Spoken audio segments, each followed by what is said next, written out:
دا د تیرو 2 ورځو پر مهال د هیواد په بیلابیلو ولایتونو کې د سلګونه امنیت ضد کړنو د 2 پیښو تصویرونه وو چې یوې شمالي ولایتونو کې د وسلوالو له لوري د یو تعمیر بربادول او دویمې په پلازمینې کابل کې د ملګي خلکو یو موټر په نښه کول وو چې ان ښځې او ماشوماني حملو لا پکړل. په ورته وخت کې د بیلابیلو بنسټونو او خلکو له لوري نن په ټولنیزو رسنیو کې د جګړې ضد یو ستر ملي کمپاین پیل شوی. پر فیسبوک او ټوئیټر زرګونه افغانانو یاد کمپاین بدرګه کړی او د سولې له شعارونو سره د ژر تر ژره او دایمي اوربند غوښتونکي شوي دي. د جګړې ضد ملي کمپاین تنظیمونکي وایي د بهرنیو سرتیرو د بشپړ وتلو څخه مخکې باید بین الافغاني مذاکرات پایله ورکړي څو د 90مې لسیزې د وحشتونو د تکرار مخنیوی شوی وي. دوی وایي دا رسنیز کمپاین د هیواد له ګوټ څخه ولسونه، ځوانان، مشران، سړي او ښځې سره همغږي کوي چې د سولې په اړه خپلې خاطرې، اندېښنې، غوښتنې او هیلې په تصویري، غږیز او لیکلي ډول شریکې کړي چې دا به په ښکېلو غاړو پراخه ولسي فشار شي. د کمپاین د تنظیمونکو پاند د سولې لپاره اوربند اړین دی چې د اعتماد فضا د رامنځته کولو لپاره باید جنگ بند شي.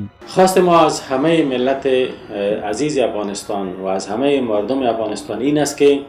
این صدا را رساتر بسازند و با همصدا شدن با همه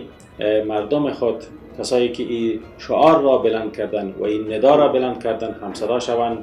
و خصوصا در رسانه های اجتماعیشان صدای خود را بلند بکنند علیه قطع جنگ، علیه خروج قوای خارجی،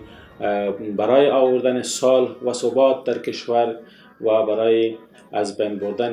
تفرقه و تعصبات در کشور و صدای اخوت و همدلی را بین خود بیشتر بسازند. لازم است که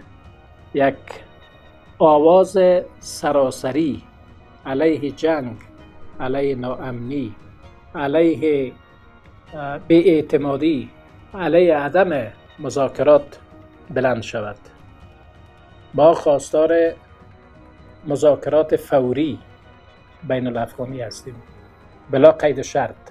و صادقانه. ما خواهان آن هستیم که هر دو طرف جنگ بلا قید شرط جنگ را علیه هم دیگر